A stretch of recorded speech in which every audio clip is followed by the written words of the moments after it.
Hello friends. तो आज हम लोग फिर मैथ में चल रहे हैं। मैथ में जो लास्ट वीडियो मैंने आपको दिया था उसमें कंपोनेंट ऑफ वेक्टर मैंने समझाया था एंड पोजीशन वेक्टर बताया था। ठीक है, आज हम लोग उसी से रिलेटेड कुछ क्वेश्चन देखने चल रहे हैं। थोड़ा क्वेश्चन प्रॉब्लम भी आपको सॉल्व करने आ जाए धीरे धीरे। तो आप आइए एनसीईआरटी बुक से हम कुछ क्वेश्चन देखेंगे। एनसीईआरटी बुक में आप आ जाइए पेज 435 और example 435 example 4। Find the vectors of X Y and Z so that vectors if vector A is equal to X I plus 2j plus Z K and vector B is equal to 2i plus yj plus K are equal.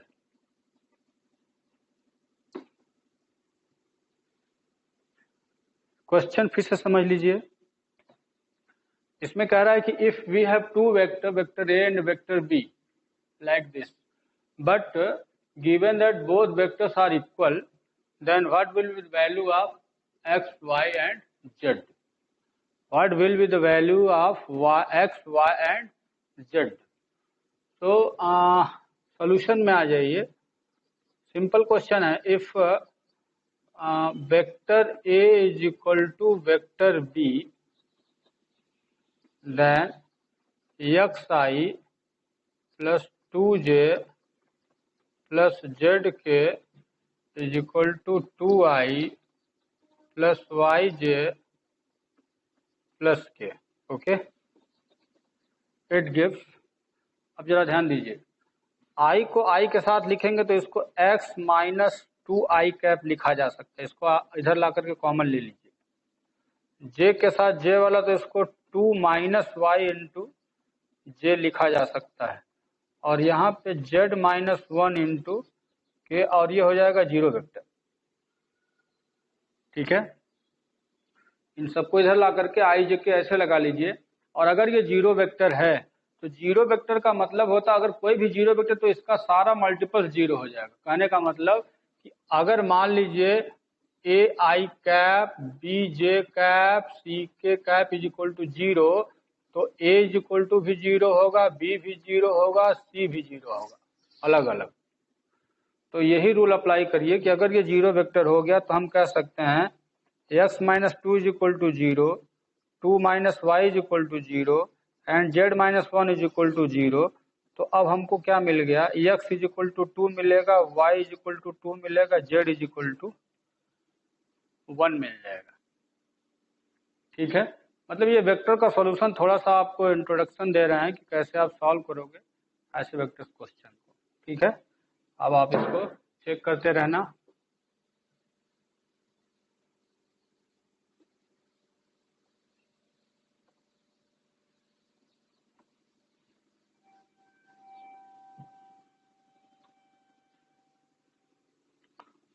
Next question है इसी में, example number 5 है। अच्छा example है, क्योंकि example बता देंगे तो एक्सरसाइज में क्वेश्चन लगाने में आनंद आएगा आपको। हर टाइप के क्वेश्चन अलग अलग हैं इसमें। एग्जाम्पल 5 में आपका दिया हुआ है ए बी, ये फिर यहाँ पे दे दिया है if vector A is equal to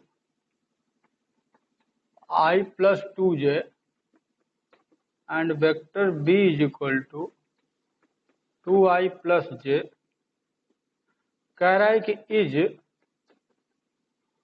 mod of vector A is equal to mod of vector B. फिर पूछ रहा है are the vectors A and B are equal, are the vector A equals vector B, yes और no. इतने दो question हमारे लिए है। देखो अगर वेक्टर ए वेक्टर बी दिया हुआ है तो मैग्नीट्यूड निकालने का मैं बताया हूँ लास्ट वीडियो में कि कैसे निकाला जाता है। अगर सॉल्यूशन यहाँ से देखिए, अगर वेक्टर ए इक्वल टू दिया हुआ है तो मॉड वेक्टर ए कैसे निकलेगा, मैंने बताया था रूट में 1 का स्क्वायर प्लस 2 का स्क्वायर, 2 2 जा 4 1 5, रूट 5 आ गया इसका मैग्नीट्यूड। मैग्नीट्यूड बी निकाल लीजिए, तो यहाँ पे 2 का स्क्वायर प्लस 1 का स्क्वायर, ये भी 5 आ गया। तो कह सकते हैं hence magnitude of vector A equal to magnitude of vector B. True है ये, यानी कि yes mod A and mod B equal है। लेकिन अब कह रहे हैं कि क्या वेक्टर भी इक्वल है, तो वेक्टर इक्वल होने के लिए आपको पता होना चाहिए कि अगर ये दोनों वेक्टर इक्वल होंगे तो आई का और जे का ये मल्टीपल जो अलग अलग है ना, इसलिए दोनों वेक्टर्स इक्वल नहीं है। तो ये तो ट्रू है, बट यहाँ पे लिखेंगे कि vector A not equal to vector B. Magnitude equal है लेकिन डायरेक्शन यहाँ पे अलग अलग है, क्योंकि मल्टीप्लाई सब अलग अलग डायरेक्शन में है, इसलिए ऐसा नहीं हो सकता। अब अगर ड्रा करना चाहोगे तो कर सकते, जैसे कि 1 2, ये पॉइंट 1 2 को ओरिजिन से मिलाएगा, 1 मान लो और यहाँ 2, जैसे कि यहाँ 1 है यहाँ 2, तो ये 1 2 को मिलाया गया तो ये वेक्टर ए हो जाएगा। अब इसमें 2 1 है तो एक्स एक्सिस पे 2 और वाई एक्सिस पे 1, तो ये वेक्टर ये बी हो जाएगा। देख रहे हो ये अलग अलग वेक्टर चला गया ना, तो डायरेक्शन सेम ना होने के कारण ये वेक्टर इक्वल है बट मैग्नीट्यूड इक्वल है। ठीक है, उसी के आगे नेक्स्ट देख लो एग्जांपल 6 में। एग्जांपल 6 जो यूनिट वेक्टर पे है,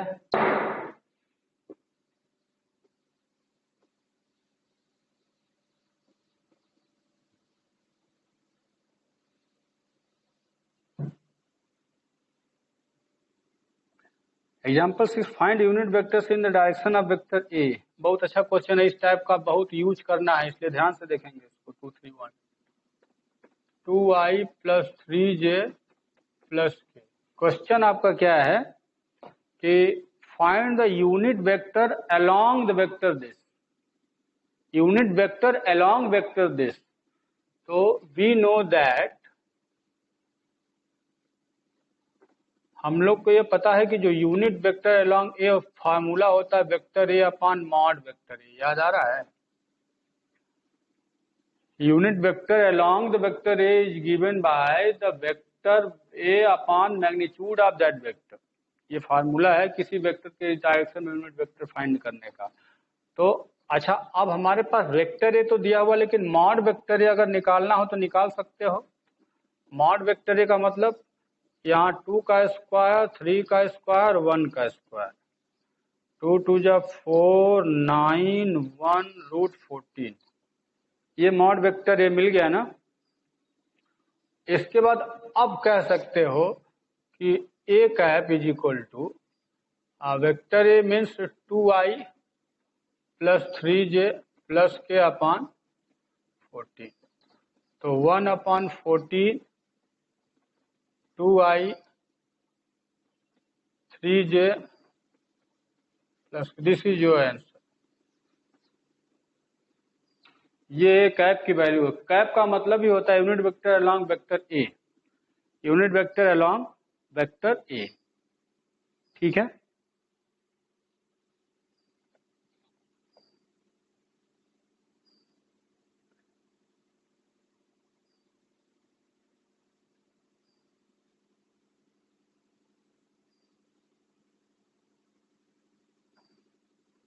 चलिए आगे 7 नंबर एग्जांपल्स में कह रहा है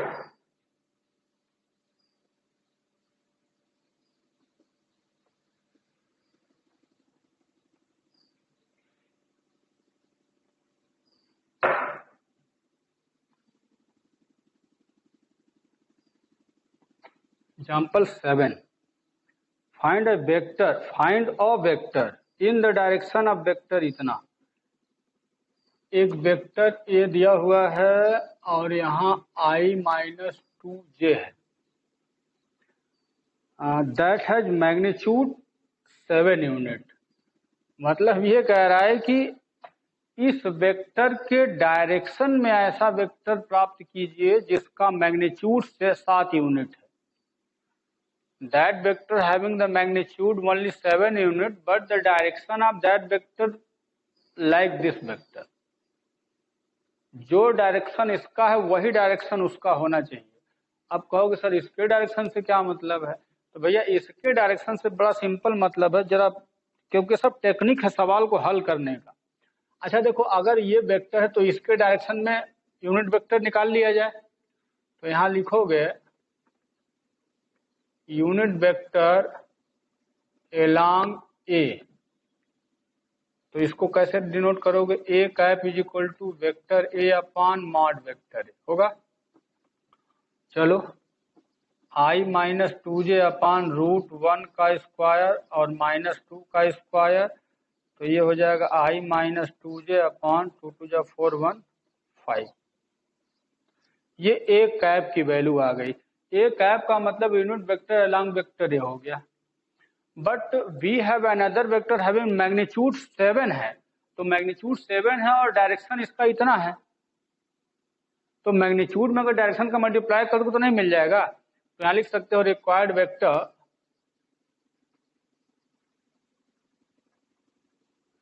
वेक्टर, जैसे सपोज करो कि हमको पी वेक्टर का जरूरत है, इसी की जरूरत है, लेकिन कह रहा है कि इसका मैग्नीट्यूड जो है वो 7 है। चलो मैग्नीट्यूड हो गया, तो बगल में डायरेक्शन लिख दो, तो डायरेक्शन ए कैप के डायरेक्शन में है। देखना बहुत मजेदार सवाल है, क्योंकि बीच में आप बहुत ज्यादा इंटरप्ट हो गए, इसलिए बड़ा हेल्प करेगा ये क्वेश्चन। हमको अगर किसी वेक्टर को पाना है जिसका मैग्नीट्यूड 7 है, डायरेक्शन इसका डायरेक्शन, तो हम इसके बगल में इस ए कैप का मतलब डायरेक्शन बता दिया और ये 7 मैग्नीट्यूड बता दिया, तो किसी वेक्टर में मैग्नीट्यूड एंड डायरेक्शन दोनों होते हैं, और बस सब वैल्यू सब्स्टिट्यूट कर डालो। तो 7 इंटू ए कैप की वैल्यू यहाँ भर दो, I minus two J upon root 5। This is your answer, 7 by root 5 I minus 2j. This is the required vector.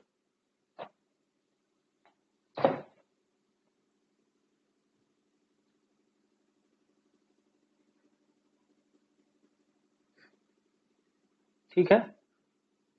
हाँ, इसके बाद आप आ जाओ एग्जाम्पल 8 में भी चले जाओ, सब समझा दे रहे हैं, बस देखते जाओ।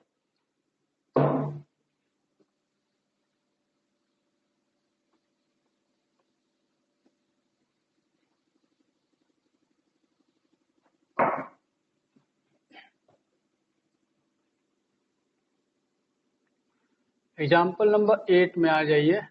Find the unit vector in the direction of the sum of two vectors. इतना दो वेक्टर्स हमको दे दिए गए हैं, vector A is equal to 2i plus 2j minus 5k and vector B ये 2i plus j plus 3k। Question समझ लीजिए, find the unit vector in the direction of the sum of, मतलब इन दोनों वेक्टर के सम करने के बाद उस डायरेक्शन में यूनिट वेक्टर चाहिए।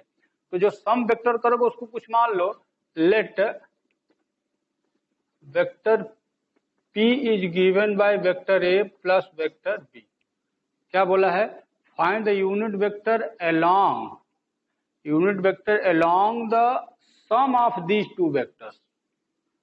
तो इसके डायरेक्शन में यूनिट वेक्टर चाहिए, तो इसको आप p मान लो, और यूनिट वेक्टर आपको चाहिए तो आपका मतलब क्या होना चाहिए, p cap is equal to vector p upon mod vector p, ये नहीं चाहिए। अब आप करते कैसे हो आप चेक करो। अब आप अपना, मैंने समझा दिया, अब आपको करना बस है, पहले a प्लस बी आप फाइंड आउट करो। a प्लस बी, ये 2 to 4i और प्लस 3j और माइनस 2k आएगा, आप इसको सॉल्व कर लो। a प्लस बी, इसी को मैंने p कहा था, तो वेक्टर p तो आ गया 4i plus 3j minus 2k। जरूरत पड़ेगी मॉड वेक्टर p की, तो रूट में 1694 डायरेक्ट मैंने लिख दिया, ये 29 आ गया मॉड वेक्टर p का, बस। तो p cap is equal to vector p upon mod vector p, ये हो जाएगा 4i प्लस 3j -2k अपान रूट में 29। इसको थोड़ा अलग फॉर्म में अक्सर लिखा जाता है, जैसे 4 अपान रूट 29 के पास आई कैप लिखो, 3 अपान रूट 29 के पास जे कैप, 2 अपान रूट 29 के पास के कैप। मतलब आई जे के फॉर्म में ये सब लिखा जाता है ऐसे। हो गया, आंसर है आपका ये। ठीक है,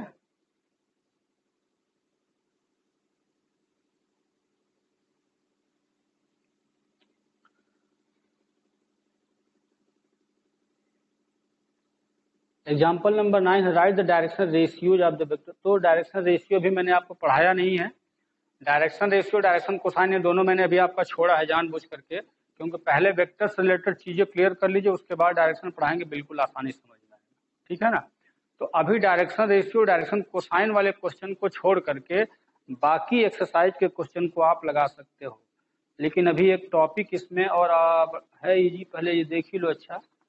फिर इसमें सेक्शन फार्मूला है, vector joining two lines, 2 points है।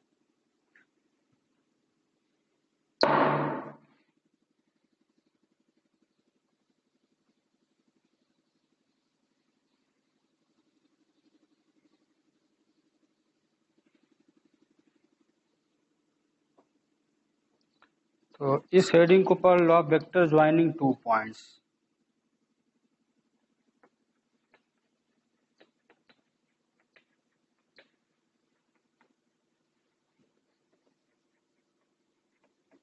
बिल्कुल इजी है। इसमें ये बताया गया, जैसे मान लो एक पॉइंट यहाँ ए है, एक पॉइंट बी है, और इसका जो पॉइंट का कोऑर्डिनेट दिया हुआ है x1 y1 z1 है, और इसका coordinate x2 y2 and z2 है।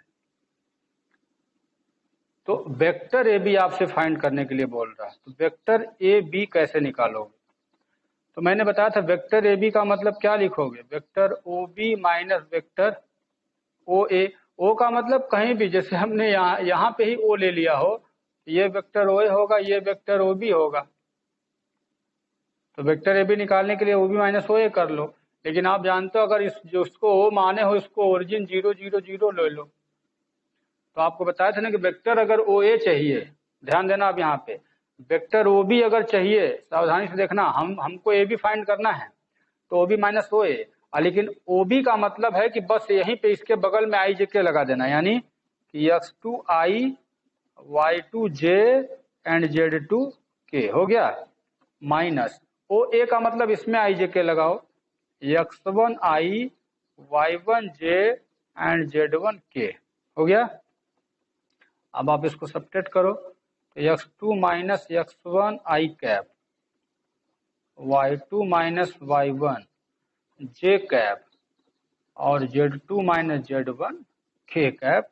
तो इसका मतलब अब आप याद कर सकते हो, इस लाइन को याद कर लो, कभी भी काम देगा।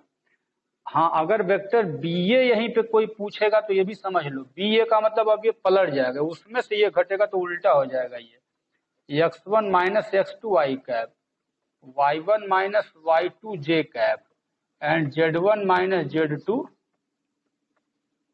k cap. तो अब ये याद कर लो कि अगर एक दोनों पॉइंट का कोऑर्डिनेट दिया हुआ है, ए बी अगर चाहिए, तो x2 माइनस x1 के साथ i करो, y2 माइनस y1 के साथ j करो, z2 माइनस z1 के साथ k कर दो, हो गया, वेक्टर हो गया। लेकिन अगर वेक्टर बी ए पूछ देगा तो इसमें से ये घटाओगे, इसमें से इसको सेपरेट करके आई जे के लगा लो, बस। अब जैसे सपोज करो एक पॉइंट P है और यहाँ पॉइंट Q है, ये 0 1 2 है और इसको -205 है, ठीक है ना। तो आपको वेक्टर पी क्यू चाहिए, ध्यान से देखना, वेक्टर पी क्यू आपको निकालना है। तो क्या करोगे, क्यू पहले लेना, इसको -2 में से 0 को सब्ट्रैक्ट करो, -2 माइनस 0 के साथ आई कैप लगा दो, फिर 0 माइनस आई के साथ 0 माइनस 1 के साथ जे लगा दो, 5 माइनस 2 के साथ के लगा दो, तो हो गया ये वेक्टर। तो ये -2i माइनस जे और +3 के, ये वेक्टर पी क्यू निकल गया। अगर केवल कोऑर्डिनेट्स पता होने चाहिए, दोनों पॉइंट्स का अगर कोऑर्डिनेट्स पता है तो वो वेक्टर कैसे फाइंड होता है ये मैंने बताया। समझ में आ गया? तो इस तरह से जितना भी मैंने बताया है इस टॉपिक पे आप अपना एक्सरसाइज अब सॉल्व कर सकते हो। एक्सरसाइज आपका अगला है 10.2। एक्सरसाइज 10.2 आप ये लगा सकते हो। समझ गए? 10.2